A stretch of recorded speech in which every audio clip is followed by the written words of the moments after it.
बिस्मिल्लाहिर्रहमानिर्रहीम। Views with news to you के साथ मैं सदीक साजिद और आप देख रहे हैं हमारा यूट्यूब चैनल।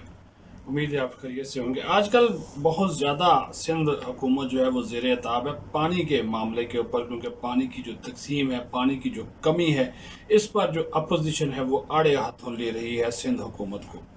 और ख़ास तौर पर जो हुकूमत की मरकज़ में इत्तेहादी है MQM, वो भी जो उनके जो अरकान हैं वो भी इस मामले के ऊपर सिंध हुकूमत को लताड़ रहे हैं और बहुत ज़्यादा सख्त तनकीद की जा रही कि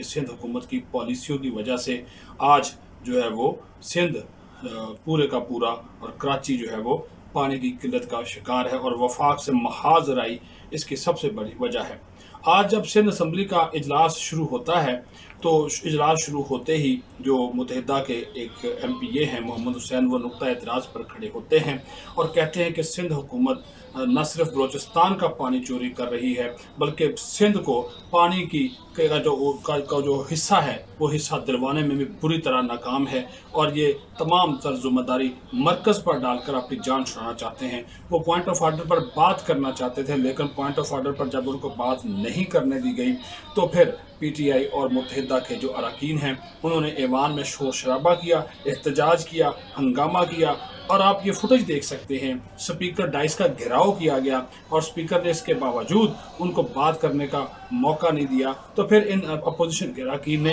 ऐवान की कार्रवाई भी एजेंडे के मुताबिक नहीं चलने दी और पूरा ऐवान एक मछली मंडी का जो मंजर है वो पेश कर रहा था। इस मौका पर पानी चोर के नारे भी ऐवान में बुलंद होते रहे, वो आवाज़ें भी आप जो है वो सुन सकते हैं और इन वीडियोस में जो आप देख सकते हैं। तो ये एक जो डेवलपमेंट्स हो रही हैं मुसलसल कि सिंध हुकूमत की जानब से अपना जो नाकामी छुपाने के लिए वो जो मरकज़ की हुकूमत है वो उसके ऊपर और कभी इरसा के ऊपर इल्ज़ाम लगाते हैं। लेकिन एक बहुत बड़ी बात यह है कि बलूचिस्तान की जो हुकूमत है उसने सिंध के ऊपर अपने हिस्से का पानी चोरी करने का जो इल्ज़ाम लगाया है, इसके ऊपर बाज़ाब्ता तौर पर तो सिंध हुकूमत का मौक़िफ़ सामने नहीं आया, लेकिन जो इरसा है, जो इंडस रिवर सिस्टम अथॉरिटी, जो पानी की तकसीम की ज़िम्मेदार अथॉरिटी है सूबों के दरमियान, उनकी जानब से भी सारी सूरत हाल को देखा जा रहा है। लेकिन चूँकि एक अपोजिशन को एक इशू चाहिए होता है, जैसे जैसे बजट करीब आ रहा है और सिंध हुकूमत जब निशाना बनाती है मरकज़ को,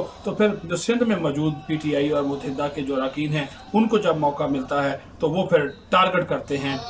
सिंध हुकूमत को। मुराद अली शाह बोलना चाहते थे, उनको जब नहीं बोलने दिया गया तो फिर स्पीकर को इस सारी हंगामा आराई नारेबाजी में एहतजाज जो है वो इजलास जो है वो मुलतवी करना पड़ गया। तो ऐवान में क्या नारे लगे, किस तरह एहतजाज हुआ, इसकी जो फुटेज है वो आप न्यूज़ टू यू पर खुसूसी तौर पर देख सकते हैं। अपना ख्याल रखें। बहुत शुक्रिया।